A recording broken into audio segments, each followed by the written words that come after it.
നമസ്കാരം. ദൈവരാജ്യം ഇതിനകം എന്നാൽ ഇനിയും പൂർണ്ണമായി വെളിപ്പെടാത്ത അവസ്ഥ. ഈ ഒരു ടോപ്പിക്കിനെ കുറിച്ച് ഏതാനും ചില ചിന്തകൾ പങ്കുവെക്കാൻ ഞാൻ ആഗ്രഹിക്കുന്നു. ഒരു വിശ്വാസിക്ക് ബൈബിളിലൂടെ ലഭിക്കുന്ന വാഗ്ദാനങ്ങളിൽ അടങ്ങിയതാണ് നിത്യജീവൻ, അതുപോലെ തന്നെ മഹത്വപൂർണ്ണമായ ഭാവിയുടെ ഒരു വാഗ്ദാനം. എന്നാൽ ഇപ്പോഴത്തെ യാഥാർത്ഥ്യം കഷ്ടപ്പാട്, രോഗം, മരണം എന്നിവയാണ്. ഈ ഒരു സംഘർഷം ക്രിസ്തീയ വിശ്വാസത്തിന്റെ കേന്ദ്രമാണ്. അത് സൂചിപ്പിക്കുന്നത് ദൈവരാജ്യത്തിന്റെ ഇതിനകം എന്നാൽ ഇനിയും പൂർണ്ണമാക്കപ്പെടാത്ത ദൈവരാജ്യം എന്ന ആശയമാണ്. ആ ഒരു സംഘർഷത്തെക്കുറിച്ചും ആ സംഘർഷത്തിലൂടെ പോകുമ്പോൾ എങ്ങനെ നമുക്ക് വിജയകരമായി ജീവിക്കാം എന്ന കാര്യത്തെക്കുറിച്ച് ബൈബിളിലൂടെ ഏതാനും ചില ചിന്തകളാണ് ഇന്ന് നമ്മൾ ധ്യാനിക്കാൻ പോകുന്നത്. ഇതിനകം വന്നു ചേർന്ന ദൈവരാജ്യം, അതാണ് ആദ്യമായിട്ട് നമ്മൾ നോക്കുന്നത്. രക്ഷയുടെ പൂർത്തീകരണം യേശുവിൻ്റെ മരണത്തിലൂടെയും ഉയർത്തെഴുന്നേൽപ്പിലൂടെയും ദൈവരാജ്യം ഇതിനകം സ്ഥാപിക്കപ്പെട്ടു കഴിഞ്ഞു. പാപത്തിൻ്റെ ശക്തി തകർക്കപ്പെട്ടു, മരണം തോൽപ്പിക്കപ്പെട്ടു. വിശ്വസിക്കുന്ന ഏതൊരു വ്യക്തിക്കും, അതായത് കർത്താവായ യേശുക്രിസ്തുവിനെ സ്വന്തം രക്ഷിതാവായി സ്വീകരിക്കുകയും അത് സ്വന്തം നാവുകൊണ്ട് ഏറ്റുപറയുകയും ചെയ്യുന്ന ഏതൊരു വ്യക്തിക്കും നിത്യജീവൻ എന്നത് ഒരു യാഥാർത്ഥ്യമാണ്. എന്താണ് നിത്യജീവൻ? നിത്യജീവൻ എന്ന് പറയുന്നത് ഇറ്റേണൽ ലൈഫ്, ഒരിക്കലും നശിക്കാത്ത ജീവൻ. വേറൊരു തരത്തിൽ പറഞ്ഞാൽ, ഒരു തരത്തിലുള്ള ഒരു നഷ്ടമോ കോട്ടമോ തീരാത്ത ഒരു ജീവൻ. അവിടെ കഷ്ടപ്പാട് ഉണ്ടാവില്ല, മരണമുണ്ടാവില്ല, ഒരു തരത്തിലുള്ള നഷ്ടങ്ങളും കോട്ടങ്ങളും സംഭവിക്കാത്ത ഒരു ജീവൻ. അതാണ് നിത്യജീവൻ എന്ന വാക്കുകൊണ്ട് അർത്ഥമാക്കുന്നത്. അപ്പോൾ വിശ്വസിക്കുന്ന ഏത് വ്യക്തിക്കും, കർത്താവായ യേശുവിൻ്റെ മരണത്തിൽ ഉയർത്തെഴുന്നേൽപ്പിൽ വിശ്വസിക്കുന്ന ഏതൊരു വ്യക്തിക്കും ആ നിത്യജീവൻ ഒരു യാഥാർത്ഥ്യമാണ്. അത് ബൈബിളിലൂടെ ലഭിക്കുന്ന ഒരു വാഗ്ദത്തമാണ്. എന്നാൽ ഈ ദൈവരാജ്യം പൂർണ്ണമായി ഇനിയും വെളിപ്പെടേണ്ടിയിരിക്കുന്നു. കാര്യം നമ്മൾ ജീവിക്കുന്നത് ക്രിസ്തുവിൻ്റെ ആദ്യ വരവിനും രണ്ടാം വരവിനും ഇടയിലുള്ള കാലഘട്ടത്തിലാണ്. ദൈവരാജ്യം ക്രിസ്തുവിൻ്റെ ഒന്നാം വരവിലൂടെ സ്ഥാപിക്കപ്പെട്ടെങ്കിലും അത് ഇനിയും പൂർണ്ണമായി പൂർത്തീകരിക്കപ്പെട്ടിട്ടില്ല. ക്രിസ്തുവിൻ്റെ ആദ്യ വരവിൽ അവൻ നമുക്ക് നമ്മുടെ രക്ഷ ഉറപ്പാക്കി. എന്നാൽ രണ്ടാം വരവിൽ തൻ്റെ പൂർണ്ണമായ ഭരണം സ്ഥാപിക്കുകയും സകല പാപത്തെയും അതിൻ്റെ ഫലങ്ങളെയും നീക്കുകയും പുതിയ ആകാശവും ഭൂമിയും കൊണ്ടുവരികയും ചെയ്യുമ്പോൾ അന്നേരമാണ് നമ്മുടെ നിത്യജീവൻ എന്നുള്ള ആ ഒരു കോൺസെപ്റ്റ് യാഥാർത്ഥ്യമാകുന്നത്. അപ്പോൾ അതിൻ്റെ ഇടയിലുള്ള കാലഘട്ടത്തിൽ നമ്മൾ ജീവിക്കുമ്പം നമ്മൾ ആ പഴയ യുഗത്തിൻ്റെയും പുതിയ യുഗത്തിൻ്റെയും വരാനിരിക്കുന്ന യുഗത്തിൻ്റെയും ഇടയിലുള്ള കാലഘട്ടത്തിലാണ് ജീവിക്കുന്നത്. അതാണ് ആ സംഘർഷത്തിന് കാതലായിട്ടുള്ള കാരണം. യേശുവിൻ്റെ വാഗ്ദാനത്തെക്കുറിച്ച് നമ്മൾ യോഹന്നാൻ സുവിശേഷം 14 അധ്യായം 2 മുതൽ 3 വരെയുള്ള വാക്യങ്ങളിൽ ഇപ്രകാരം വായിക്കുന്നു: എൻ്റെ പിതാവിൻ്റെ ഭവനത്തിൽ അനേകം വാസസ്ഥലങ്ങളുണ്ട്. ഇല്ലായിരുന്നെങ്കിൽ ഞാൻ നിങ്ങളോട് പറയുമായിരുന്നു. ഞാൻ നിങ്ങൾക്കായി ഒരു സ്ഥലം ഒരുക്കുവാൻ പോകുന്നു. ഞാൻ പോയി നിങ്ങൾക്ക് ഒരു സ്ഥലം ഒരുക്കിയാൽ ഞാൻ വീണ്ടും വന്ന് നിങ്ങളെ എൻ്റെ അടുക്കൽ കൂട്ടിക്കൊണ്ടുപോകും. ഞാൻ ഇരിക്കുന്നിടത്ത് നിങ്ങളും ഇരിക്കേണ്ടതിന്. വളരെ വ്യക്തമായ ഭാഷയിൽ യേശു നമ്മളോട് പറയുന്നു, ഞാൻ പോയി നിങ്ങൾക്ക് ഒരു സ്ഥലം ഒരുക്കുന്നു. ആ സ്ഥലം ഒരുക്കിയാൽ ഞാൻ വീണ്ടും വന്ന് നിങ്ങളെ എൻ്റെ അടുക്കൽ കൊണ്ടുപോകും. ഞാൻ ഇരിക്കുന്നിടത്ത് നിങ്ങളും ഇരിക്കേണ്ടതിന്. അതായത് ക്രിസ്തു മടങ്ങി വരുമെന്നും നമ്മളെ ഒരുക്കിയിരിക്കുന്ന സ്ഥലത്തേക്ക് കൊണ്ടുപോകുമെന്നും, ദൈവം എവിടെ ആയിരിക്കുന്നോ, ക്രിസ്തു എവിടെ ആയിരിക്കുന്നോ ആ സ്ഥലത്ത് നമ്മളും ക്രിസ്തുവിനോടുകൂടെ ഇരിക്കും എന്നുള്ള വാഗ്ദാനമാണ് ഈ വാക്യങ്ങളിൽ നമ്മൾ വായിക്കുന്നത്. അപ്പോൾ വിശ്വാസികൾക്ക് വാഗ്ദാനം ചെയ്യപ്പെട്ടിട്ടുള്ള മഹത്വപൂർണമായ ഭാവിയുടെ ചില പ്രധാന ഭാഗങ്ങളും ബൈബിൾ വാക്യങ്ങളുമാണ് നമ്മൾ ഈ സ്ക്രീനിൽ ഇപ്പോൾ വായിക്കുന്നത്. വളരെ വേഗത്തിൽ നമുക്ക് ഒന്ന് റികളക്ട് ചെയ്യാം. ഒന്നാമത്തെ പോയിന്റ്, ദൈവസാന്നിധ്യത്തിൽ നിത്യജീവൻ. വെളിപാട് 21 അധ്യായത്തിന്റെ 3 വാക്യത്തിൽ നമ്മൾ വായിക്കുന്നു, സിംഹാസനത്തിൽ നിന്ന് ഒരു വലിയ ശബ്ദം ഇങ്ങനെ പറയുന്നത് ഞാൻ കേട്ടു, ഇതാ ദൈവത്തിന്റെ വാസസ്ഥലം മനുഷ്യരോട് കൂടെ, അവൻ അവരോട് കൂടെ വസിക്കും, അവർ അവന്റെ ജനമായിരിക്കും, ദൈവം താൻ തന്നെ അവരോട് കൂടെ ദൈവമായിരിക്കും. ദൈവത്തോട് കൂടിയുള്ള തടസ്സമില്ലാത്ത കൂട്ടായ്മയാണ് ഒരു മനുഷ്യന് ലഭിക്കാൻ പറ്റുന്ന ഏറ്റവും വലിയ മഹത്വം. ആ ഏറ്റവും വലിയ മഹത്വമാണ് ബൈബിളിലൂടെ ദൈവം നമുക്ക് വാഗ്ദാനം ചെയ്തിരിക്കുന്നത്. അതായത് ദൈവ സാന്നിധ്യത്തിലായിരിക്കും നമ്മൾ നമ്മുടെ നിത്യജീവൻ ചിലവഴിക്കാൻ പോകുന്നത്. കഷ്ടപ്പാടില്ലാത്ത ഒരു പുതിയ ആകാശവും പുതിയ ഭൂമിയും ദൈവവചനത്തിലൂടെ നമുക്ക് വാഗ്ദാനം ചെയ്തു. വെളിപാട് 21 അധ്യായത്തിന്റെ 1-4 വാക്യങ്ങളിൽ ഇപ്രകാരം നമ്മൾ വായിക്കുന്നു, പിന്നെ ഞാൻ പുതിയ ആകാശവും പുതിയ ഭൂമിയും കണ്ടു. ഒന്നാമത്തെ ആകാശവും ഒന്നാമത്തെ ഭൂമിയും നീങ്ങിപ്പോയി, സമുദ്രം ഇനിയില്ല. ഞാൻ അവരുടെ കണ്ണുകളിൽ നിന്ന് കണ്ണുനീർ എല്ലാം തുടച്ചു കളയും. ഇനി മരണമുണ്ടാകില്ല, ദുഃഖവും നിലവിളിയും വേദനയും മേലിൽ ഉണ്ടാകില്ല. പഴയ കാര്യങ്ങൾ നീങ്ങിപ്പോയി. ഇതാണ് നമ്മൾ വെളിപാട് പുസ്തകത്തിൽ വായിക്കുന്നത്. അതായത് പഴയ കാര്യങ്ങൾ, ഇപ്പോഴുള്ള അവസ്ഥ, ഇപ്പോഴുള്ള the current order of things, ആ പഴയ കാര്യങ്ങൾ നീങ്ങിപ്പോയി. പുതിയ ഒരു ഓർഡർ ഓഫ് തിങ്സ്, പുതിയ രീതിയിലുള്ള കാര്യങ്ങളാണ് ദൈവം ഭാവിയിൽ സ്ഥാപിക്കാൻ പോകുന്നത്. യോഹന്നാൻ ആം, ആം, യോഹന്നാന് ജീവിച്ചിരുന്നതിന് 1600 വർഷം മുന്നേ യശയാ പ്രവാചകന്റെ പുസ്തകം 60-ാം അധ്യായത്തില് 17 മുതൽ 19 വരെയുള്ള വാക്യങ്ങളിൽ യശയാവ് ഇപ്രകാരം പ്രവചിച്ചു, ഇതാ ഞാൻ പുതിയ ഭൂമിയും സൃഷ്ടിക്കുന്നു. ആദ്യത്തേത് ഓർമ്മിക്കപ്പെടുകയുമില്ല, മനസ്സിലേക്ക് വരികയുമില്ല.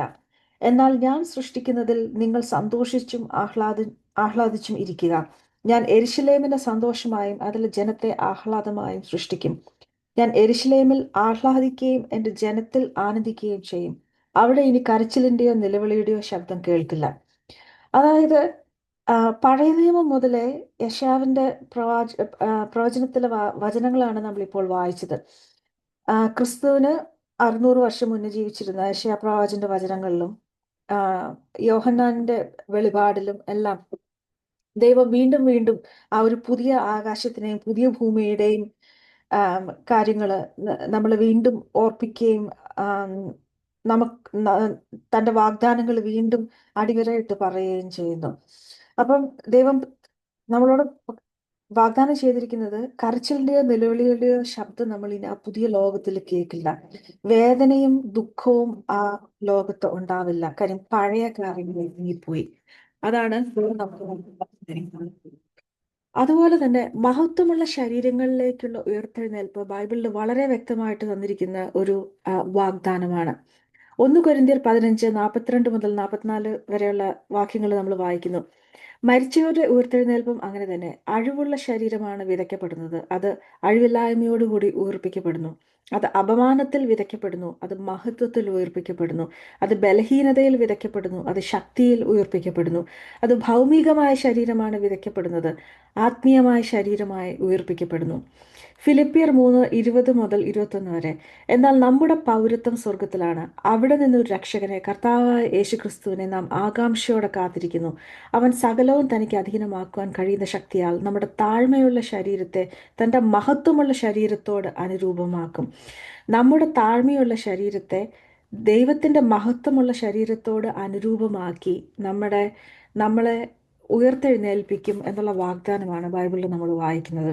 ക്രിസ്തുവിൽ മരിക്കുന്നവർക്ക് ദുഃഖിക്കേണ്ടതായിട്ടുള്ള ഒരു ആവശ്യം ഇല്ല ബൈബിൾ പ്രകാരം. ക്രിസ്തുവിനോടൊപ്പം അവകാശികളും കൂട്ടവകാശികളും ആക്കുന്നു. റോമർ 8:17. നാം മക്കളെങ്കിൽ നാം അവകാശികളുമാണ്, ദൈവത്തിന്റെ അവകാശികളും ക്രിസ്തുവിനോട് കൂടി കൂട്ടവകാശികളുമാണ്. നാം അവനോടുകൂടെ കഷ്ടത അനുഭവിക്കുന്നുവെങ്കിൽ അവനോടുകൂടെ മഹത്വത്തിലും പങ്കാളികളാവാൻ വേണ്ടി തന്നെ. 1 പത്രോസ് 1-ാം അധ്യായം 3 മുതൽ 4 വരെയുള്ള വാക്യങ്ങൾ. നമ്മുടെ കർത്താവായ യേശുക്രിസ്തുവിന്റെ പിതാവായ ദൈവത്തിന് സ്തുതി. തന്റെ മഹാകരുണയാൽ അവൻ മരിച്ചവരിൽ നിന്നുള്ള യേശുക്രിസ്തുവിന്റെ ഉയർത്തെഴുന്നേൽപ്പിലൂടെ ജീവനുള്ള പ്രത്യാശയിലേക്കും അഴിവില്ലാത്തതും കറയില്ലാത്തതും വാടിപ്പോകാത്തതുമായ അവകാശത്തിലേക്ക് നമ്മളെ വീണ്ടും ജനിപ്പിച്ചിരിക്കുന്നു. ഈ അവകാശം നിങ്ങൾക്കായി സ്വർഗത്തിൽ സൂക്ഷിച്ചിരിക്കുന്നു. ക്രിസ്തുവിനോടുകൂടിയുള്ള അവകാശവും കൂട്ടവകാശവും അത് ബൈബിളിൽ വ്യക്തമായിട്ടുള്ള വാഗ്ദാനങ്ങളാണ് ഒരു വിശ്വാസിയെ സംബന്ധിച്ചിടത്തോളം.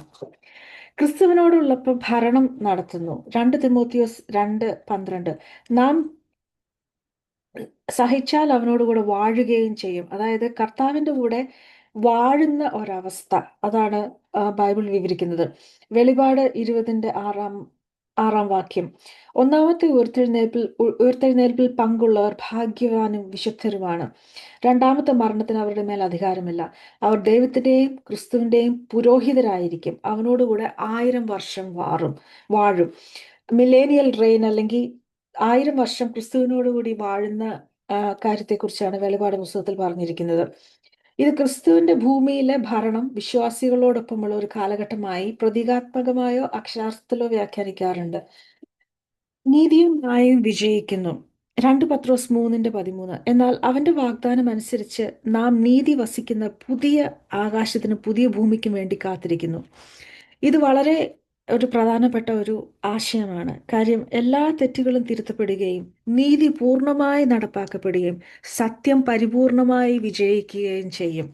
കാര്യം നമ്മുടെ സമൂഹത്തിൽ ഏറ്റവും വലിയ പ്രശ്നങ്ങൾ പലതരത്തിലുള്ള അനീതികളാണ്. ആ അനീതികൾ വ്യക്തിപരമായ നിലയിൽ നമ്മൾ അനുഭവിക്കുന്നു. കുടുംബങ്ങളിൽ അനീതിയുണ്ട്, സമൂഹത്തിൽ അനീതിയുണ്ട്, നമ്മുടെ ജോലിസ്ഥലങ്ങളിൽ നമ്മൾ പല രീതിയിൽ അനീതിയുണ്ട്. നമ്മൾ ന്യൂസ് വായിക്കുമ്പോൾ പലതരത്തിലുള്ള അനീതികൾ രാഷ്ട്രീയപരമായും രാജ്യങ്ങളായാലും സമൂഹത്തിലുമെല്ലാം അനേകം അനീതികൾ നമ്മൾ കാണുന്നു. പക്ഷേ ഈ അനീതികളെല്ലാം മാറ്റി നീതി പൂർണ്ണമായി നടപ്പാക്കപ്പെടുന്ന ഒരു ഒരു ഭാവിയാണ് ദൈവം നമുക്ക് വാഗ്ദാനം ചെയ്തിരിക്കുന്നത്. ഈ വാഗ്ദാനങ്ങളൊന്നും ഭാവനകളല്ല, ഈ വാഗ്ദാനങ്ങളൊന്നും സ്വപ്നങ്ങളല്ല. ഇവയെല്ലാം ക്രിസ്തീയ പ്രത്യാശയുടെ അടിസ്ഥാന ശിലകളാണ്. ഇതൊക്കെ ഇപ്പോഴുള്ള നമ്മുടെ കഷ്ടപ്പാടുകൾക്ക് അർത്ഥം നൽകുന്ന, മുന്നോട്ട് നമ്മളെ നയിക്കുന്ന സത്യങ്ങളാണ്. ഇത് ആരുടെയും ഭാവിയല്ല, ആരും ചിന്തിച്ചെടുത്തതല്ല. താൽക്കാലികമായ കഷ്ടപ്പാടുകളും വരാനിരിക്കുന്ന നിത്യമഹത്വത്തിന്റെ ഭാരത്തോട് താരതമ്യം ചെയ്യാൻ കഴിയില്ലെന്ന് നാം വിശ്വാസികൾക്ക് ഉറപ്പ് നൽകുന്ന ബൈബിളിലൂടെ ദൈവം നമുക്ക് തന്നിട്ടുള്ള വാഗ്ദാനങ്ങളാണ് ഇവയെല്ലാം. അപ്പോൾ നമ്മുടെ മനസ്സിലേക്ക് വരുന്ന ചോദ്യങ്ങൾ: കഷ്ടപ്പാടും രോഗവും മരണവും ഇപ്പോഴും നിലനിൽക്കുന്നത് എന്തുകൊണ്ട്? എന്തുകൊണ്ട് ഭൂമിയിലേക്ക് കഷ്ടപ്പാടും ആം, പ്രയാസങ്ങളും മരണങ്ങളും വന്നു എന്നുള്ളതിന് നമുക്ക് ഉത്തരവുണ്ട്. ഉൽപ്പത്തി പുസ്തകത്തിന്റെ 3-ാം അധ്യായത്തിൽ സാത്താന്റെ ഒരു പ്രലോഭനത്തിന് അടിമപ്പെട്ട് ആദമും ഹവ്വായും തെറ്റ് ചെയ്തപ്പോൾ അതിലൂടെ ഈ അവരുടെ ജീവിതങ്ങൾ മാത്രമല്ല, ഈ ഭൂമിയുടെ വ്യവസ്ഥയും സാത്താന് കീഴ്പ്പെടുകയായിരുന്നു. അതിലൂടെയാണ് എല്ലാ തരത്തിലുള്ള അസുഖങ്ങളും, എല്ലാ തരത്തിലുള്ള കഷ്ടപ്പാടും, എല്ലാ തരത്തിലുള്ള പ്രയാസങ്ങളും മരണങ്ങളും ഭൂമിയിലോട്ട് വന്നത്. പിന്നീട് മനുഷ്യർ കൂടുതൽ തെറ്റ് ചെയ്യും തോറും കൂടുതൽ കഷ്ടപ്പാടുകളും കൂടുതൽ ബുദ്ധിമുട്ടുകളും കൂടുതൽ തിന്മ വർദ്ധിക്കുകയും ആ തിന്മ വർദ്ധിക്കുന്നതുകൊണ്ട് വീണ്ടും കൂടുതൽ കഷ്ടപ്പാടും കൂടുതൽ കൂടുതൽ തിന്മയും മരണങ്ങളും അങ്ങനെ വരുന്ന ഒരു വിഷ്യസ് സൈക്കിളിലാണ് നമ്മൾ ഇപ്പോൾ ജീവിക്കുന്നത്. പക്ഷെ നമ്മൾ ചോദിക്കുന്ന ചോദ്യം എന്തുകൊണ്ട് കഷ്ടപ്പാട് വരുന്നു എന്നുള്ളതല്ല, എന്തുകൊണ്ട് ഒരു ഒരു വിശ്വാസിക്ക്, ഒരു ക്രിസ്തീയ വിശ്വാസിക്ക്, ക്രിസ്തുവിൻ്റെ അനുയായിക്ക് എന്തുകൊണ്ട് കഷ്ടപ്പാടുകൾ അനുഭവിക്കുന്നു എന്നുള്ള ചോദ്യമാണ് നമ്മൾ ചോദിക്കുന്നത്. കാര്യം നമ്മൾ നേരത്തെ പറഞ്ഞതുപോലെ യേശു ക്രിസ്തുവിനെ രക്ഷിതാവായിട്ട് സ്വീകരിക്കുകയും അവനെ രക്ഷിതാവെന്ന് സ്വയം നാക്കുകൊണ്ട് ഏറ്റുപറയുകയും ചെയ്യുന്ന ഓരോരുത്തർക്കും വളരെ വ്യക്തമായിട്ട് ബൈബിളിൽ അവൻ നിത്യജീവൻ ലഭിക്കുന്നു എന്നുള്ള വാഗ്ദാനമുണ്ട്.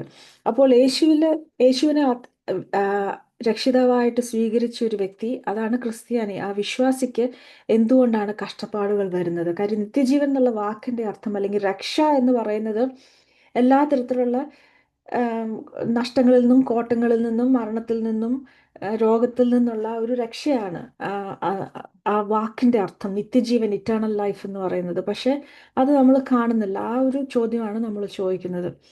അപ്പം ബൈബിളിലൂടെ തന്നെ ഈ ഒരു ചോദ്യത്തിന് നമുക്ക് പല ഉത്തരങ്ങൾ കണ്ടുപിടിക്കാനായിട്ട് സാധിക്കും. അതിനകത്ത് ഒരു 3 കാരണങ്ങളാണ് നമ്മൾ ധ്യാനിക്കാൻ പോകുന്നത്. ഒന്നാമത്തെ കാരണം, ഒരു വിശ്വാസി അനുഭവിക്കുന്ന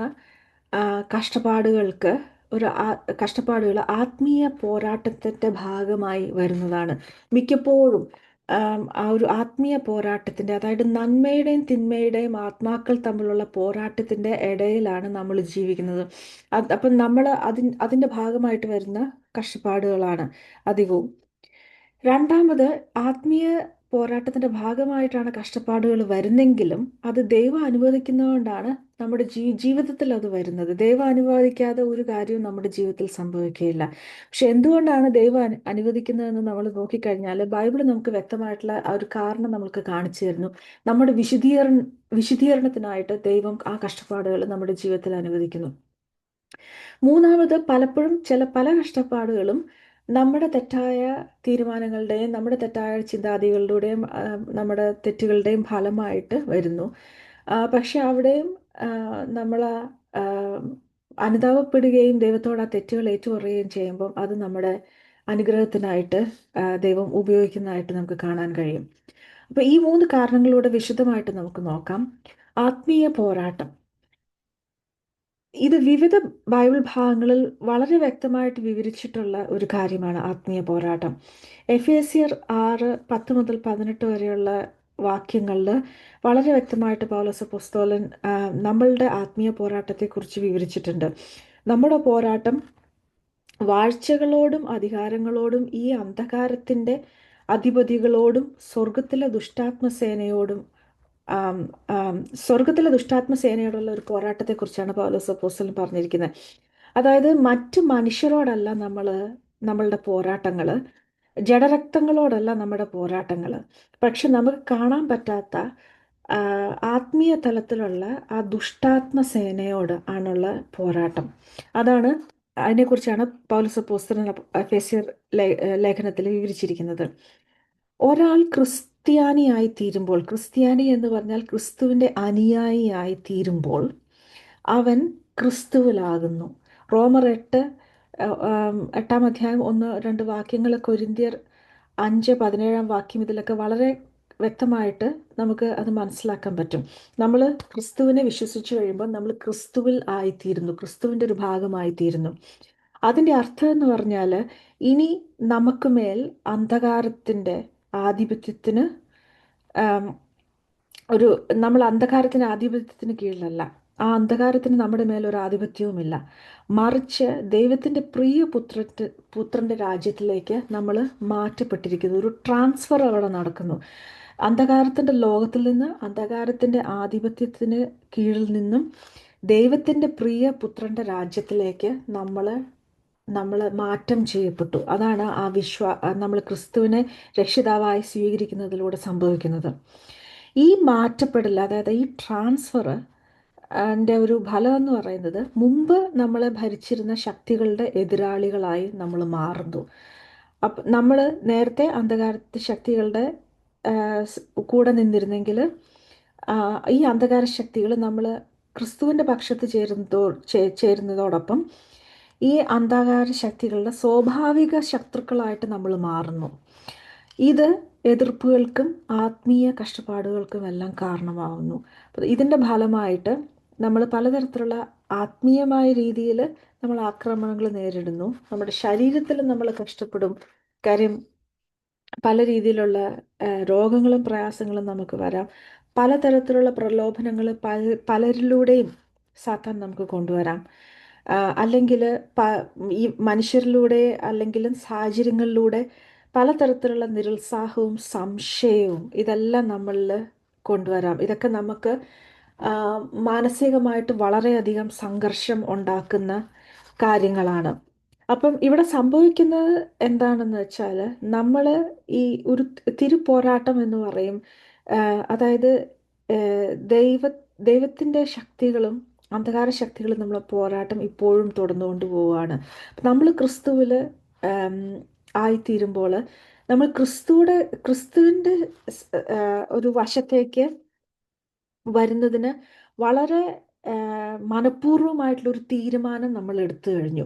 അതായത് അന്ധകാര ശക്തികളിൽ നിന്ന് മാറാനും ദൈവത്തിൻ്റെ കൂടെ നിൽക്കാനുമുള്ള വളരെ മനഃപൂർവ്വമായിട്ടുള്ള ആ തീരുമാനം എടുത്തതുകൊണ്ട് നമ്മൾ ഈ അന്ധകാര ശക്തികളുടെ ശത്രുവായി മാറുന്നു. അതാണ് ഈ ആത്മീയ പോരാട്ടം.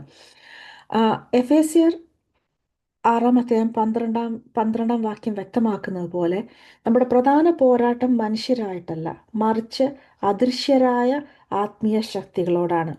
ഇത് വളരെ നിർണായകമായ ഒരു കാര്യമാണ്. കാരണം ഇത് നമ്മുടെ ശ്രദ്ധ വ്യക്തിപരമായ സംഘർഷങ്ങളിൽ നിന്ന് ആത്മീയ തലങ്ങളിലേക്ക് മാറ്റുന്നു. അതായത് സാത്താനാൽ സ്വാധീനിക്കപ്പെട്ടിരിക്കുന്ന ലോകം, ആ ലോകത്തിലാണ് നമ്മൾ ജീവിക്കുന്നത്. അവര് ക്രിസ്തുവിനോടും അവന്റെ അനുയായികളോടും സ്വാഭാവികമായി ശത്രുത പുലർത്തുന്നു. 2 തിമോത്തിയോസ് 3:12 നമ്മൾ വായിക്കുന്നു, യേശു ക്രിസ്തുവിൽ ഭക്തിയോടെ ജീവിക്കാൻ ആഗ്രഹിക്കുന്ന എല്ലാവർക്കും ഉപദ്രവമുണ്ടാകും. ഈ ഉപദ്രവം എന്ന് പറയുന്നത് നമ്മുടെ കുടുംബത്തിൽ നിന്ന് തന്നെ നമുക്കുണ്ടാകാം. നമ്മുടെ ഇമ്മീഡിയറ്റ് കുടുംബത്തിൽ നിന്ന് നമ്മുടെ കുടുംബാംഗങ്ങൾ നമ്മളെ എതിർക്കാം, നമ്മുടെ എക്സ്റ്റെൻഡഡ് ഫാമിലി നമ്മളെ എതിർക്കാം, നമ്മുടെ അയൽവക്കം നമ്മളെ എതിർക്കാം, നമ്മുടെ ജോലി സ്ഥലത്ത് നമുക്ക് ഒത്തിരി പ്രശ്നങ്ങൾ ഉണ്ടാകാം. അങ്ങനെ പല പല പ്രശ്നങ്ങൾ ഉണ്ടാകാം. ഇതിന്റെ ഏറ്റവും വിചിത്രമായിട്ടുള്ളൊരു കാര്യം എന്ന് പറയുന്നത്, നമ്മളെ പലപ്പോഴും വളരെയധികം സ്നേഹിക്കുന്ന നമ്മുടെ കുടുംബത്തിലെ അംഗങ്ങൾ തന്നെയായിരിക്കും നമ്മളെ ഏറ്റവും അധികം എതിർക്കുകയൊക്കെ ചെയ്യുന്നത്. എന്നാൽ അവര് എതിർക്കുന്നത്, ഈവൻ ജോലി സ്ഥലത്ത് നമ്മളെ പലരും എതിർക്കുന്നത് എന്തിനാണ് അവർ നമ്മളെ എതിർക്കുന്നത് എന്നുള്ള ആ ഒരു ബോധം, കാര്യം അവർക്ക് തന്നെ അറിയില്ല. അവര് നമ്മളെ എതിർക്കുകയാണെന്നുള്ള ആ ഒരു സ്വയം ബോധവും അവർക്കുണ്ടാവില്ല. പക്ഷെ ഈ അവരെല്ലാം ആ ഒരു ദുഷ്ടാത്മ ശക്തികളുടെ ആ ഒരു ഇൻഫ്ലുവൻസിൽ നമ്മളെ എതിർത്തുകൊണ്ടേയിരിക്കും. അത് പലതരത്തിലുള്ള ഒരു സംഘർഷങ്ങളും നമ്മളിൽ ഉണ്ടാക്കാം. അപ്പം വിശ്വാസികൾ ലോകത്തിലായിരിക്കുമ്പോഴും ലോകത്തിൽ നിന്ന് ഉള്ളവരല്ലാത്തതുകൊണ്ട് ഒരു അടിസ്ഥാനപരമായ സംഘർഷവും സ്വാഭാവികമായ ശത്രുതയും നിലനിൽക്കുന്നു. അതാണ് അതിൻ്റെ മൂലമായ കാരണം. നമ്മൾ ലോകത്തിൽ ജീവിക്കുന്നു, പക്ഷെ എന്നാൽ നമ്മൾ ലോകത്തിന് അനുരൂപരല്ല. ലോകത്തിൽ നമ്മൾ we are in the world but not of the world. അതാണ് അത് പറയുന്നത്. അപ്പൊ ഇത് ഇങ്ങനെ നിൽക്കുന്നതുകൊണ്ട് നമുക്ക് പലതരത്തിലുള്ള പീഡനങ്ങൾ നമുക്ക് അനുഭവിക്കാം. ക്രിസ്തുവിനെ നിരസിക്കുന്നവരിൽ നിന്നുള്ള നേരിട്ടുള്ള എതിർപ്പ്, വിവേചനം, പരിഹാസം, അല്ലെങ്കിൽ ഈവൻ അക്രമങ്ങൾ പോലും നമുക്ക് നേരിടേണ്ടി വരാം. മത്തായി 5-ാം അധ്യായം 10 മുതൽ 12 വരെ യേശു ഇപ്രകാരം പറയുന്നു, നീതി നിമിത്തം ഉപദ്രവിക്കപ്പെടുന്നവർ ഭാഗ്യവാന്മാർ, സ്വർഗരാജ്യം അവർക്കുള്ളതാണ്. എന്റെ നിമിത്തം ആളുകൾ നിങ്ങളെ പഴിക്കുകയും ഉപദ്രവിക്കുകയും നിങ്ങളെക്കുറിച്ച് എല്ലാ തിന്മകളും വ്യാജമായി പറയുകയും ചെയ്യുമ്പോൾ നിങ്ങൾ ഭാഗ്യവാന്മാർ. സന്തോഷിച്ചും ആഹ്ലാദിച്ചും ഇരിക്കുക, കാരണം നിങ്ങളുടെ പ്രതിഫലം സ്വർഗത്തിൽ വലുതാണ്. നിങ്ങൾക്ക് മുമ്പുണ്ടായിരുന്ന പ്രവാചകന്മാരെയും അവർ അങ്ങനെ തന്നെ ഉപദ്രവിച്ചു. ഇത് പീഡനത്തെ കുറിച്ചുള്ള ക്രിസ്തുവിന്റെ നേരിട്ടുള്ള ഉപദേശമാണ്. യോഹന്നാൻ 15:18-20 വരെ യേശു പറയുന്നു, ലോകം നിങ്ങളെ വെറുക്കുന്നുവെങ്കിൽ ഇത് എന്നെ ആദ്യം വെറുത്തു എന്ന് ഓർക്കുക. നിങ്ങൾ ലോകത്തിൽ ഉള്ളവരായിരുന്നുവെങ്കിൽ ലോകം നിങ്ങളെ തൻ്റെതായി സ്നേഹിക്കുമായിരുന്നു. എന്നാൽ നിങ്ങൾ ലോകത്തിൽ നിന്ന് ഉള്ളവരല്ലാത്തതുകൊണ്ട്, ഞാൻ നിങ്ങളെ ലോകത്തിൽ നിന്ന് തിരഞ്ഞെടുത്തതുകൊണ്ട് ലോകം നിങ്ങളെ വെറുക്കുന്നു. ഞാൻ നിങ്ങളോട് പറഞ്ഞ വാക്ക് ഓർക്കുക, ഒരു ദാസൻ തന്റെ യജമാനേക്കാൾ വലിയവനല്ല. അവർ എന്നെ ഉപദ്രവിച്ചെങ്കിൽ നിങ്ങളെ ഉപദ്രവിക്കും. യേശു തന്റെ ശിഷ്യന്മാർക്ക് തന്നോടുള്ള ബന്ധം കാരണം ഉണ്ടാകുന്ന പീഡനത്തെക്കുറിച്ച് വ്യക്തമായി മുന്നറിയിപ്പ് നൽകുന്നതാണ് ഈ വാചകങ്ങൾ. സാമൂഹിക സംഘർഷം നമ്മുടെ വിശ്വാസത്തിന്റെ ഒരു കോൺസിക്വൻസ് ആയിട്ട് നമുക്ക് വരാം. കാര്യം ബൈബിൾ തത്വങ്ങളുമായി പൊരുത്തപ്പെടാത്ത മൂല്യങ്ങളുള്ള ഒരു ലോകത്തിലാണ് നമ്മൾ ജീവിക്കുന്നത്. ആന്തരികവും ബാഹ്യവുമായ പോരാട്ടങ്ങൾക്ക് ഇത് കാരണം ആക്കുന്നു. ഇതുമൂലം നമ്മൾ തെറ്റിദ്ധരിക്കപ്പെടാം. നമ്മുടെ ജോലി സ്ഥലങ്ങളിൽ, നമ്മുടെ കുടുംബങ്ങളിലൊക്കെ നമ്മൾ തെറ്റിദ്ധരിക്കപ്പെടാം. കാര്യം നമ്മുടെ വ്യത്യസ്തമായ ധാർമ്മിക നിലപാടുകൾ കാരണം നമ്മൾ പരിഹസിക്കപ്പെടാം. ബിസിനസ്സിലോ സാമൂഹിക സാഹചര്യങ്ങളിലോ നമ്മുടേതായ ചില ധാർമ്മിക നിലപാടുകൾ നമ്മൾ എടുക്കുമ്പോഴും വിട്ടുവീഴ്ച ചെയ്യാൻ ആയിട്ട് നമ്മൾ തയ്യാറല്ലാത്തത് കൊണ്ടും പലതരത്തിലുള്ള സമ്മർദ്ദങ്ങൾ നമ്മൾ നേരിടേണ്ടി വരും. സാംസ്കാരിക മാനദണ്ഡങ്ങളിൽ നിന്ന് അകന്നു പോയതായി നമുക്ക് തോന്നാം. കാര്യം നമ്മൾ ദൈവരാജ്യത്തിന്റെ മൂല്യങ്ങളാണ്, നമ്മുടെ മൂല്യങ്ങൾ അത് സാംസ്കാരിക മാനദണ്ഡങ്ങളിൽ നിന്നും വളരെ വ്യത്യാസമാണ്. അപ്പൊ അതിൽ നിന്നെല്ലാം ഒറ്റപ്പെട്ട് ജീവിക്കുന്നതായിട്ട് ഉള്ള അനുഭവങ്ങൾ നമുക്ക് വരാം. അതാണ് സാമൂഹിക സംഘർഷം എന്നതിലൂടെ നമ്മൾ മനസ്സിലാക്കുന്നത്. മാത്രമല്ല, ഇതിലൊക്കെ ഉപരിയായിട്ട് പാപം മൂലം ഒരു പൊതുവായ തകർച്ച ലോകത്തിൽ സംഭവിച്ചിട്ടുണ്ട്. ഉദാഹരണം, പ്രകൃതി ദുരന്തങ്ങൾ, രോഗങ്ങൾ, സാമ്പത്തിക ബുദ്ധിമുട്ടുകൾ. അങ്ങനെ ഒരു ഇതെല്ലാവരെയും ബാധിക്കുന്നു, എന്നാൽ വിശ്വാസികളെയും അത് ബാധിക്കുന്നു. എന്നാൽ വിശ്വാസികൾ ഇതിൻ്റെ ഇടയിലൂടെയൊക്കെ നീതിമാന്മാരായി ജീവിക്കാനായിട്ട് ശ്രമിക്കുന്നു. അതാണ് വ്യത്യാസം. പാപം സൃഷ്ടിയിൽ ജീർണത, രോഗം, പ്രകൃതി ദുരന്തങ്ങൾ, വ്യവസ്ഥാപിത അനീതികൾ എന്നിവ കൊണ്ടുവന്നു. അത് ദൈനംദിനം വർദ്ധിച്ചു വരുന്നു. അപ്പോൾ ഒരു പാപപങ്കിലമായ ലോകത്തിൻ്റെ ഭാഗമായിട്ട് നമ്മൾ ജീവിക്കുമ്പം വേദന, അനീതി, ജീർണത എന്നിവയൊക്കെ നമ്മളിലേക്കും വരും. പക്ഷെ എന്നാൽ വിശ്വാസികൾക്ക് അജയ്യരായിട്ട് ലോകത്തിൽ ജീവിക്കാനുള്ള എല്ലാ കൃപയും ദൈവം നമുക്ക് തന്നിട്ടുണ്ട്. യെശയ്യാവ് 54:17 നമ്മൾ ഇപ്രകാരം വായിക്കുന്നു: നിനക്കെതിരെ രൂപപ്പെട്ട ഒരു ആയുധവും ഫലിക്കയില്ല. ന്യായവിധിക്ക് നിനക്കെതിരെ വരുന്ന ഓരോ നാവിനെയും നീ കുറ്റം വിധിക്കും. നമ്മളോട് അന്യായമായി സംസാരിക്കുകയും ഒക്കെ കാരണമില്ലാതെ നമ്മൾ കുറ്റപ്പെടുത്തുകയും ഒക്കെ ചെയ്യുമ്പോൾ ദൈവത്തിൻ്റെ ആത്മാവ് നമ്മളോട് ദൈവവചനത്തിലൂടെ പറയുന്നു, നമുക്ക് എതിരെ വരുന്ന ഒരു വ്യാജ ആരോപണവും ഫലിക്കുകയില്ല. ന്യായവിധിക്ക് അവർ ഉത്തരം പറയും. നമ്മൾ ന്യായവിധിയുടെ സമയത്ത് നമ്മൾ ആ നാവിനെ കുറ്റം വിധിക്കും എന്നാണ് ദൈവം നമ്മളോട് തന്നിരിക്കുന്ന വാഗ്ദാനം. നമ്മൾക്ക് പ്രതികരിക്കേണ്ടതായിട്ടുള്ള ഒരു ആവശ്യമില്ല. ദൈവം ആ നീതി നടപ്പാക്കും. വെളിപാട് 12:10-11 വരെ ഉള്ള വാക്യങ്ങൾ നമ്മൾ വായിക്കുന്നു: കുഞ്ഞാടിൻ്റെ രക്തത്താലും തങ്ങളുടെ സാക്ഷ്യത്തിൻ്റെ വചനത്താലും അവനെ, അതായത് സാത്താനെ ജയിച്ചു.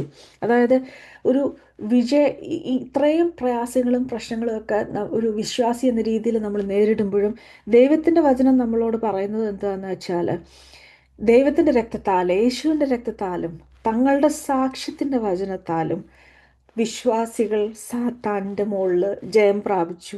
അത് ഒരു ശക്തിയുള്ള, അത്രയ്ക്ക് മാത്രം ശക്തിയുള്ള ഒരു ദൈവവും നമ്മളെ ശുദ്ധീകരിക്കാൻ ശക്തിയുള്ള ആ രക്തത്തിലുമാണ് നമ്മൾ ആശ്രയിക്കുന്നത്. രണ്ടാമത്തെ കാരണം, ദൈവം നമ്മുടെ വിശുദ്ധീകരണത്തിനായി കഷ്ടപ്പാടുകളെ അനുവദിക്കുന്നു എന്നുള്ളതാണ് യാഥാർത്ഥ്യം. നമ്മുടെ വിശ്വാസം ശുദ്ധീകരിക്കാനും ദൈവത്തിലുള്ള നമ്മുടെ ആശ്രയം ആഴപ്പെടുത്താനും ക്രിസ്തുവിൻ്റെ സ്വഭാവത്തോടുകൂടെ നമ്മെ കൂടുതൽ അനുരൂപരാക്കാനും ദൈവം കഷ്ടപ്പാടുകളും പ്രയാസങ്ങളും ഉപയോഗിക്കുന്നു എന്ന് തിരുവചനം നമ്മളെ പഠിപ്പിക്കുന്നു. അപ്പം ആരൊക്കെ എന്തൊക്കെ എതിർത്താലും ദൈവം അനുവദിക്കാതെ ഒരു കഷ്ടപ്പാടും നമ്മുടെ ജീവിതത്തിൽ വരികയില്ല. ദൈവം അനുവദിക്കാതെ ഒരു രോഗവും നമ്മുടെ ശരീരത്തിൽ വരികയില്ല. ദൈവം അനുവദിക്കാതെ ഒരു തരത്തിലുള്ള അപകടമോ നഷ്ടമോ ഒന്നും ഒരു വിശ്വാസിക്ക് ഉണ്ടാവുകയില്ല. അപ്പോൾ അപകടം വരുമ്പോഴും രോഗം വരുമ്പോഴും പലതരത്തിലുള്ള നഷ്ടങ്ങൾ നമുക്ക് വരുമ്പോഴും നമ്മൾ മനസ്സിലാക്കേണ്ട വലിയൊരു സത്യം എന്നുള്ളത്, ദൈവം ആ കഷ്ടപ്പാടുകളെ നമ്മുടെ ജീവിതത്തിൽ അനുവദിച്ചു എന്നുള്ളതാണ്. അപ്പം തിരുവചനം നമ്മൾ നോക്കുമ്പോൾ പ്രത്യേകിച്ച് എബ്രായർ 12:10-11 വരെയുള്ള വാക്യങ്ങൾ ഇപ്രകാരം നമ്മൾ വായിക്കുന്നു: അവൻ നമ്മെ നമ്മുടെ നന്മയ്ക്കായി ശിക്ഷിക്കുന്നു, അങ്ങനെ അവൻ്റെ വിശുദ്ധിയിൽ നമുക്ക് പങ്കാളികളാകുവാൻ കഴിയും. ഒരു ശിക്ഷണവും അപ്പോൾ സന്തോഷപ്രദമായി തോന്നുകയില്ല, മറിച്ച് വേദനാജനകമാണ്. എങ്കിലും പിന്നീട് അതിലൂടെ പരിശീലിക്കപ്പെടുന്നവർക്ക് നീതിയുടെയും സമാധാനത്തിൻ്റെയും ഫലം നൽകുന്നു. അതായത് നമ്മുടെ ശുദ്ധീകരണത്തിന് വേണ്ടി ദൈവം ഈ കഷ്ടപ്പാടുകൾ നമ്മുടെ ജീവിതത്തിൽ വരാനായിട്ട് അനുവദിക്കുന്നു എന്നുള്ള സത്യമാണ് തിരുവചനം നമ്മളെ പഠിപ്പിക്കുന്നത്. ഇപ്പം വിശുദ്ധീകരണത്തെക്കുറിച്ച് നമ്മൾ ചിന്തിച്ചാൽ, ഒരു വിശ്വാസിയെ സംബന്ധിച്ചിടത്തോളം കഷ്ടപ്പാട് അർത്ഥമില്ലാത്ത ഒരു അനുഭവമല്ല, മറിച്ച് ദൈവത്തിൻ്റെ കൈകളിലെ ഒരു ലക്ഷ്യബോധമുള്ള ഉപകരണമാണ് നമ്മുടെ ജീവിതത്തിൽ വരുന്ന കഷ്ടപ്പാടുകൾ. ഇതിനെക്കുറിച്ച് പറയുമ്പോൾ വിശ്വാസികളല്ലാത്തവരുടെ ജീവിതത്തിൽ വരുന്ന കഷ്ടപ്പാടിനെ കുറിച്ച് നമുക്ക് അങ്ങനെ പറയാൻ പറ്റില്ല. പക്ഷെ ഒരു വിശ്വാസി, ക്രിസ്തുവിൻ്റെ അനുയായിയുടെ ജീവിതത്തിൽ വരുന്ന ഒരു കഷ്ടപ്പാട് ഒരിക്കലും ഒരർത്ഥമില്ലാത്ത ഒരു അനുഭവമല്ല. അത് വളരെ അർത്ഥവത്തായിട്ടുള്ള ഒരു അനുഭവമാണ്. അത് ദൈവത്തിൻ്റെ കൈകളിലെ ഒരു ലക്ഷ്യബോധമുള്ള ഉപകരണമാണ് ആ കഷ്ടപ്പാട്. തീ സ്വർണത്തെ ശുദ്ധീകരിക്കുന്നത് പോലെ പരിശോധനകൾ നമ്മുടെ സ്വഭാവത്തിലെ മാലിന്യങ്ങളെ ഇല്ലാതാക്കുന്നു, നമ്മുടെ വിശ്വാസത്തെ ശക്തവും യാഥാർത്ഥ്യവുമാക്കുന്നു. 1 പത്രോസ് 1:6-7 വരെയുള്ള വാക്യങ്ങളിൽ ഇപ്രകാരം നമ്മൾ വായിക്കുന്നു: ഇതിൽ നിങ്ങൾ വളരെ സന്തോഷിക്കുന്നു. ഇപ്പോൾ ഒരു ചെറിയ കാലത്തേക്ക് പലതരം പരീക്ഷണങ്ങളിൽ ദുഃഖിക്കേണ്ടി വന്നിട്ടുണ്ടെങ്കിലും അഗ്നിയിൽ ശുദ്ധീകരിച്ചെടുക്കുന്ന നശിച്ചുപോകുന്ന സ്വർണത്തേക്കാൾ വിലയേറിയതും യേശുക്രിസ്തു വെളിപ്പെടുമ്പോൾ പുകഴ്ചയ്ക്കും തേജസ്സിനും മാനത്തിനും കാരണം ആകുന്നതുമായ നിങ്ങളുടെ വിശ്വാസത്തിന്റെ യഥാർത്ഥത തെളിയിക്കപ്പെടാൻ വേണ്ടിയാണ് ഈ പരിശോധനകൾ വന്നത്. നമ്മുടെ ദൈവത്തിലുള്ള ആശ്രയം വർദ്ധിപ്പിക്കാനും ദൈവം കഷ്ടപ്പാടുകൾ ഉപയോഗിക്കും. ജീവിതം എളുപ്പമായിരിക്കുമ്പോൾ നാം പലപ്പോഴും നമ്മുടെ സ്വന്തം ശക്തിയെയും നമ്മുടെ സ്വന്തം ബുദ്ധിയെയും ആശ്രയിക്കുന്നു. കഷ്ടപ്പാടുകൾ മറിച്ച് ഈ സുരക്ഷിതത്വ ബോധം ഇല്ലാതാക്കുന്നു, നമ്മളെ പൂർണ്ണമായും ദൈവത്തിൽ ആശ്രയിക്കാൻ നിർബന്ധിക്കുന്നു. ഈ ആശ്രയം കൂടുതൽ ആഴമായ അടുപ്പം വളർത്തുന്നു. 2 കൊരിന്ത്യർ 1:8-9 വരെയുള്ള വാക്യങ്ങൾ പൗലോസ് വാക്യങ്ങളാണ്. ഞങ്ങൾക്ക് താങ്ങാൻ കഴിയുന്നതിനും അപ്പുറം കഠിനമായ സമ്മർദ്ദം ഞങ്ങൾക്ക് അനുഭവപ്പെട്ടു. അങ്ങനെ ഞങ്ങൾ ജീവനിൽ പോലും നിരാശരായി. ഞങ്ങൾ മരിക്കാൻ വിധിക്കപ്പെട്ടതായി ഞങ്ങൾ ഹൃദയങ്ങളിൽ തോന്നി. എന്നാൽ ഇത് സംഭവിച്ചത് ഞങ്ങൾ ഞങ്ങളെ തന്നെ ആശ്രയിക്കാതെ മരിച്ചവരെ ഉയർപ്പിക്കുന്ന ദൈവത്തിൽ ആശ്രയിക്കാൻ വേണ്ടിയാണ്. അപ്പോൾ നമ്മുടെ ദൈവത്തിലുള്ള ആശ്രയം ആഴമാക്കുന്നതിന് വേണ്ടി ദൈവം കഷ്ടപ്പാടുകൾ നമ്മുടെ ജീവിതത്തിൽ അനുഭവിക്കുന്നു എന്നാണ് പൗലോസ് അപ്പോസ്തലൻ തന്റെ ജീവിതത്തിലൂടെ പറയുന്നത്.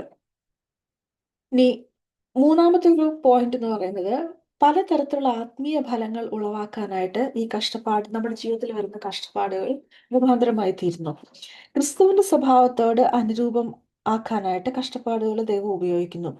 വിശദീകരണത്തിന്റെ ആത്യന്തിക ലക്ഷ്യം ക്രിസ്തുവിനെ പോലെ ആയിത്തീരുക എന്നുള്ളതാണ്. ക്രിസ്തു തന്നെ കഷ്ടപ്പെട്ടതുകൊണ്ട് അവന്റെ കഷ്ടപ്പാടുകളിൽ പങ്കാളിയാകുന്നത് അവന്റെ സ്വഭാവത്തിൽ പങ്കാളിയാകുന്നതിനോട് തുല്യമാണ് എന്നുള്ളൊരാശയമാണ് നമ്മൾ എബ്രായർ ലേഖനങ്ങളിൽ വായിക്കുന്നത്. എബ്രായർ 2:10, ഫിലിപ്പിയർ 2:8, ഫിലിപ്പിയർ 3:10 ഈ വാക്യങ്ങളിലൊക്കെ നമ്മൾ വായിക്കുന്ന ആ ഒരു ആശയമാണ്. അതായത് ക്രിസ്തുവിന്റെ കഷ്ടപ്പാടുകളിൽ നമ്മൾ പങ്കാളികളായി തീരുന്നു എന്നുള്ളൊരാശയമാണ്. ഫിലിപ്പിയർ 3:10 ഇപ്രകാരം പറയുന്നു: അവനെയും അവന്റെ ഉയർത്തെഴുന്നേൽപ്പിന്റെ ശക്തിയെയും അവന്റെ കഷ്ടപ്പാടുകളിലുള്ള പങ്കാളിത്തത്തെയും അറിയുവാനും അവന്റെ മരണത്തിൽ അവനോട് അനുരൂപനാകാനും ഞാൻ ആഗ്രഹിക്കുന്നു. പൗലോസ് അപ്പോസ്തലന്റെ വാക്കുകളാണ്. അതായത് ക്രിസ്തുവിന്റെ ഉയർത്തെഴുന്നേൽപ്പിന്റെ ശക്തിയെ മനസ്സിലാക്കണം, ക്രിസ്തുവിന്റെ കഷ്ടപ്പാടുകളിലുള്ള പങ്കാളിത്തം വേണം, അതറിയണം, ആ ക്രിസ്തുവിന്റെ മരണത്തിൽ അവനോട് അനുരൂപനാകണം എന്നുള്ളതാണ് പൗലോസ് അപ്പോസ്തലന്റെ ആഗ്രഹങ്ങളായിട്ട് അദ്ദേഹം പറയുന്നത്. അപ്പൊ ആത്മീയ ഫലം ഉളവാക്കുന്ന ഒരു ഉപകരണമാണ് കഷ്ടപ്പാടുകൾ എന്ന് പറയുന്നത്. അത് ആത്മീയ ഗുണങ്ങളുടെ ഒരു ഉത്തേജകമാണ്. റോമർ 5:3-5 വരെയുള്ള വാക്യങ്ങൾ അത്രയുമല്ല, കഷ്ടപ്പാടുകളിലും നാം പ്രശംസിക്കുന്നു, കാരണം കഷ്ടപ്പാട് സഹിഷ്ണുത ഉളവാക്കുന്നു, സഹിഷ്ണുത സ്വഭാവത്തെ ഉളവാക്കുന്നു, സ്വഭാവം പ്രത്യാശയെ ഉളവാക്കുന്നു എന്ന് നാം അറിയുന്നു. അതായത് യേശുവിന്റെ ശിഷ്യന്മാരെ സംബന്ധിച്ചിടത്തോളം, പൗലോസ് അപ്പോസ്തലനെ സംബന്ധിച്ചിടത്തോളം കഷ്ടപ്പാടുകളിൽ അവർ സന്തോഷിക്കുന്നു, അവർ പ്രശംസിക്കുന്നു. കാര്യം കഷ്ടപ്പാട് സഹിഷ്ണുത, സ്വഭാവം, പ്രത്യാശ എന്നിവ ഉളവാക്കുന്നതായിട്ട് അവർ മനസ്സിലാക്കി. ഇനി ഇത്രയും നേരം നമ്മൾ പറഞ്ഞ കഷ്ടപ്പാടുകൾ എന്ന് പറയുന്നത് നമ്മൾ ഒരു തെറ്റും ചെയ്യാതെ നമ്മുടെ ജീവിതത്തിലോട്ട് വരുന്ന കാര്യങ്ങളാണ്. നമ്മൾ ക്രിസ്തുവിലായിരിക്കുന്ന ആ ഒരു അവസ്ഥ കൊണ്ട് നമ്മൾ പലയധികം തരത്തിലുള്ള കഷ്ടപ്പാടുകളിലൂടെ കടന്നു പോകുന്നു. അത് നമ്മൾ പ്രത്യേകിച്ച് ഒന്നും ചെയ്തതുകൊണ്ടല്ല. നമ്മൾ കർത്താവിലായിരിക്കുമ്പോൾ അന്ധകാര ശക്തികളുടെ എതിരാളിയായി നമ്മൾ സ്വാഭാവികമായി തീരുന്നു. ഈ അന്ധകാര ശക്തികൾ പല രീതിയിലും നമ്മുടെ ജീവിതത്തിൽ പ്രശ്നങ്ങൾ ഉണ്ടാക്കാൻ നോക്കുന്നു. ഏറ്റവും മഹത്വപരമായ ഒരു സത്യം എന്ന് പറയുന്നത്, പല കഷ്ടപ്പാടും ദൈവം നമ്മുടെ ജീവിതത്തിൽ വരാനായിട്ട് അനുവദിക്കുകയില്ല. എന്നാൽ ചില കഷ്ടപ്പാടുകൾ നമ്മുടെ ജീവിതത്തിൽ വരാനായിട്ട് ദൈവം അനുവദിക്കും. അപ്പം ആ അനുവദിക്കുന്നത് നമ്മുടെ ശുദ്ധീകരണത്തിന് വേണ്ടി മാത്രമാണ്. പക്ഷെ എന്ന് പറഞ്ഞാലും ഈ പറയുന്ന കഷ്ടപ്പാടുകളൊന്നും, രോഗം, പ്രയാസങ്ങൾ, മറ്റുള്ളവരുടെ ദൂഷണങ്ങൾ, ഇതൊന്നും നമ്മൾ എന്തെങ്കിലും ചെയ്ത് തെറ്റുകൊണ്ട് അതിൻ്റെ ഒരു ഫലമല്ല. അത് നമ്മൾ ക്രിസ്തുവിലായിരിക്കുന്നതിൻ്റെ ഒരു സ്വാഭാവികമായിട്ടുള്ള ലോകത്തിൻ്റെ പ്രതികരണമാണത്. പക്ഷെ ഈ മൂന്നാമത്തെ കാരണം എന്ന് പറയുന്നത്, ചില കഷ്ടപ്പാടുകൾ പക്ഷേ നമ്മുടെ സ്വന്തം പാവങ്ങളുടെ ഫലമായിട്ട് നമ്മുടെ ജീവിതത്തിൽ വരാം. അപ്പോൾ മുന്നേ പറഞ്ഞ കാരണങ്ങൾ പുറത്തുനിന്ന് വരുന്നതോ അല്ലെങ്കിൽ നമ്മുടെ നന്മയ്ക്കായിട്ട് ദൈവം അനുവദിക്കുന്നതോ ആയ കഷ്ടപ്പാടുകളെ കുറിച്ചാണ് നമ്മൾ സംസാരിച്ചത്. എന്നാൽ ഈ ഒരു പോയിന്റിൽ നമ്മൾ സംസാരിക്കുന്നത് നമ്മുടെ സ്വന്തം തിരഞ്ഞെടുപ്പുകളുടെ നേരിട്ടുള്ള ഫലമായിട്ടുണ്ടാകുന്ന ചില കഷ്ടപ്പാടുകളെ കുറിച്ചാണ്. ഗലാത്യർ 6:7-8 വരെ നമ്മൾ വായിക്കുന്നു: വഞ്ചിക്കപ്പെടരുത്. ദൈവത്തെ പരിഹസിക്കാൻ ആർക്കും കഴിയില്ല. ഒരു മനുഷ്യൻ എന്ത് വിതയ്ക്കുന്നോ അത് തന്നെ കൊയ്യും. സ്വന്തം ജഡത്തിനായി വിതയ്ക്കുന്നവർ ജഡത്തിൽ നിന്ന് നാശം കൊയ്യും. ആത്മാവിനായി വിതയ്ക്കുന്നവർ ആത്മാവിൽ നിന്ന് നിത്യജീവൻ കൊയ്യും. എന്ത് നമ്മൾ വിതയ്ക്കുന്നോ അത് നമ്മൾ കൊയ്യും എന്നാണ് ദൈവവചനം നമ്മളെ പഠിപ്പിക്കുന്നത്. നമ്മൾ ഒത്തിരി തിന്മ വിതച്ചാൽ ആ തിന്മയിൽ നിന്ന് നമ്മളും തിന്മ തന്നെ കൊയ്യും. അതായത് തിന്മ തന്നെ നമ്മളെ ആം, ആ, നമ്മൾക്ക് നേരെ എതിരായിട്ട് ധാരാളം തിന്മകൾ നമ്മൾ നേരിടേണ്ടി വരും നമ്മൾ തിന്മ വിതച്ചാൽ. അതേസമയം നമ്മൾ നന്മയാണ് വിതയ്ക്കുന്നതെങ്കിൽ നന്മ നമ്മുടെ ഭാഗത്തോട്ട് വരും. അപ്പം അത് ദൈവവചനം നമ്മളെ വളരെ വ്യക്തമായിട്ട് പഠിപ്പിക്കുന്ന ഒരു കാര്യമാണ്.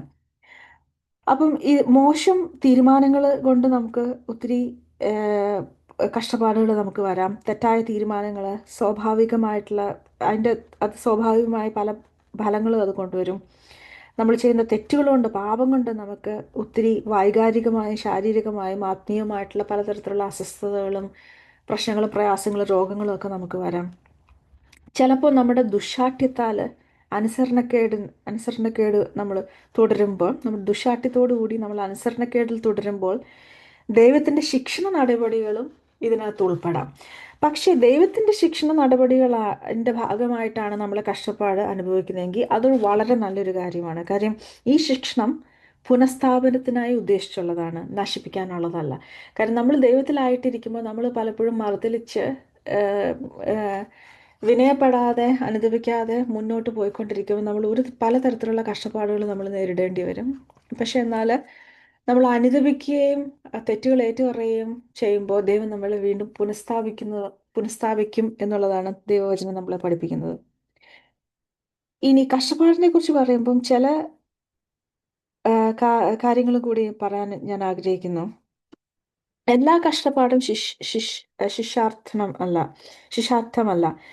കാര്യം കഷ്ടപ്പാടിന് പാപനിമിത്തം വരുന്നതോ ഈ ആത്മീയമായ നിന്നുള്ളതോ ആയ കഷ്ടപ്പാടിൽ നിന്ന് വേർതിരിച്ചറിയേണ്ടത് വ്യത്യാസമാണ്. അതായത് നമ്മുടെ പാപനിമിത്തം വരുന്ന കഷ്ടപ്പാടും ആത്മീയ പോരാട്ടത്തിൽ നിന്ന് വരുന്ന കഷ്ടപ്പാടും രണ്ടും രണ്ടാണ്. ആ വേർതിരിവ് നമുക്കെപ്പോഴും ഉണ്ടായിരിക്കണം.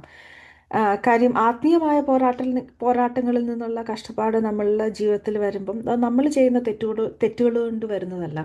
പക്ഷേ പാപനിമിത്തം വരുന്ന കഷ്ടപ്പാടെന്ന് പറയുന്നത് അതിന് കാരണക്കാരൻ നമ്മൾ തന്നെയാണ്.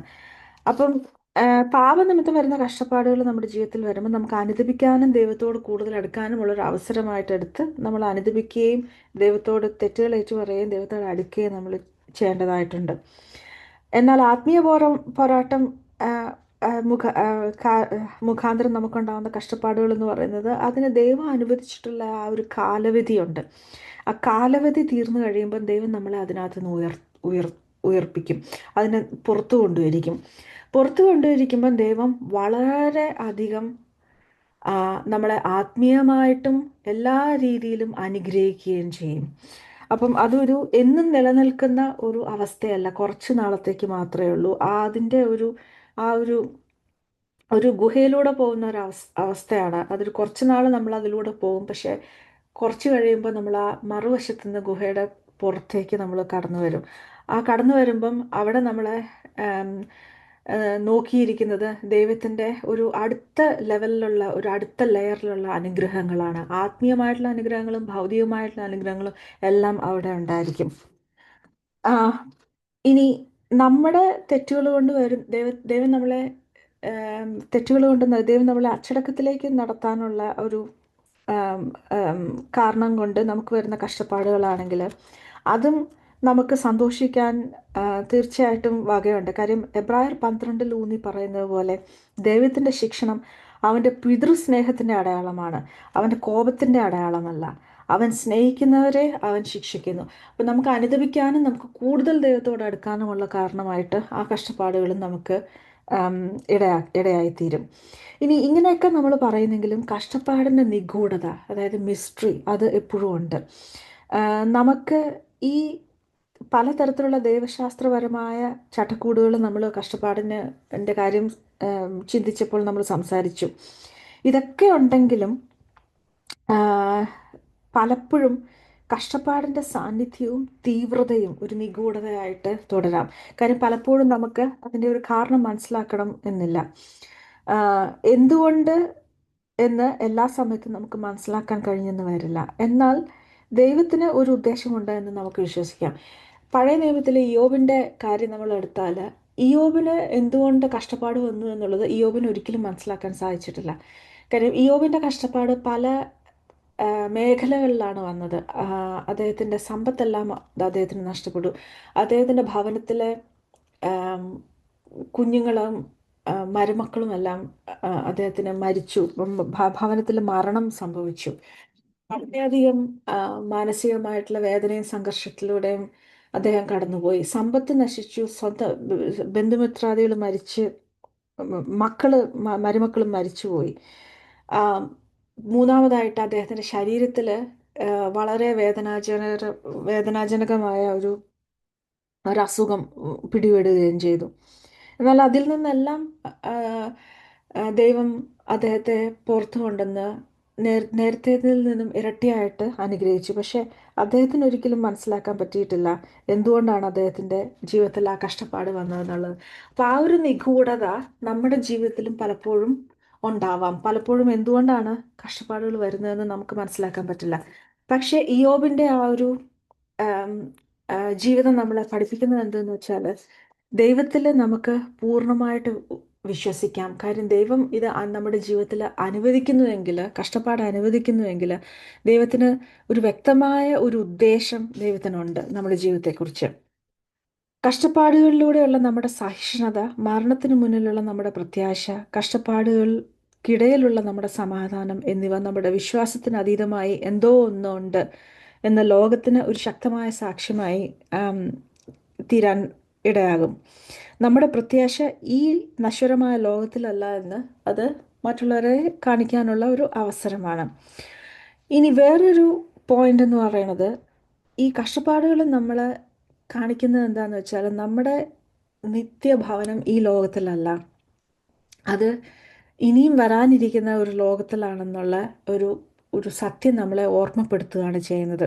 അത് ഭാവിയിലേക്കുള്ള നമ്മുടെ വാഞ്ച കൂട്ടുന്ന ഒരു കാര്യമാണ്. കഷ്ടപ്പാടിൻ്റെയും രോഗത്തിൻ്റെയും മരണത്തിൻ്റെയും സാന്നിധ്യം ക്രിസ്തുവിൻ്റെ മടങ്ങി വരവനും ദൈവത്തിൻ്റെ പൂർണ്ണമായ രാജ്യത്തിൻ്റെ പൂർത്തീകരണത്തിനും വേണ്ടി വിശ്വാസികളിൽ ആഴമായ വാഞ്ച വളർത്താനും സഹായിക്കുന്നു. അവൻ അവരുടെ കണ്ണുകളിൽ നിന്ന് കണ്ണുനീരെല്ലാം തുടച്ചു കളയും. ഇനി മരണമുണ്ടാകില്ല, ദുഃഖവും നിലവിളിയും വേദനയും മേലിലുണ്ടാകില്ല. പഴയ കാര്യങ്ങൾ നീങ്ങിപ്പോയി. വെളിപാട് 21 4 വാക്യത്തിൽ നമ്മൾ വായിക്കുന്നു. അപ്പോൾ ക്രിസ്ത്യാനികൾ, വിശ്വാസികൾ എന്ന നിലയിൽ, ക്രിസ്ത്യാനികൾ അല്ലെങ്കിൽ ക്രിസ്തുവിൻ്റെ അനുയായികൾ എന്ന നിലയിൽ, ക്രിസ്തുവിലൂടെ നിത്യജീവന്റെയും മഹത്വപൂർണമായ ഭാവിയുടെയും ഉറപ്പ് നമുക്കുണ്ട്. എന്നാൽ ആ ഭാവി പൂർണ്ണമായി വെളിപ്പെടുന്നത് വരെ നാം വീണുപോയ ഒരു ലോകത്തിൻ്റെ ഫലങ്ങൾ, ശാരീരിക മരണം ഉൾപ്പെടെ ഉള്ള ഫലങ്ങൾ നമ്മൾ അനുഭവിക്കുന്നു.